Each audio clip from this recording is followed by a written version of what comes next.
Kung mapanood mo tong video na to, pwede ba kita maging supporter kahit wala akong maibibigay sa'yo, kahit naka-injector lang ako at di ako marunong mag-edit. Gusto ko lang maranasan ang pakiramdam ng may humahanga sa bawat video na ina-upload.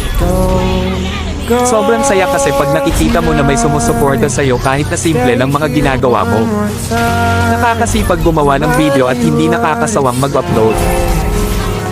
Sa panahon kasi ngayon, pag wala kang maibibigay ay malabo ka pansinin ng iba. Sa halip puro masasakit na salita pa ang mababasa mo, nakakalungkot man isipin pero yon ang totoo.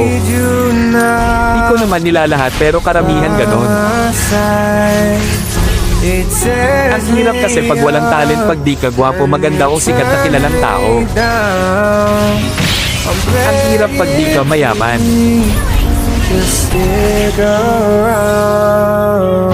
Okay lang sa akin basta lagi lang akong gagawa ng video kahit wala pang pumansin. Ang mahalaga lang sa akin ay yung mga alala pagdating ng panahon na mababalikan mo.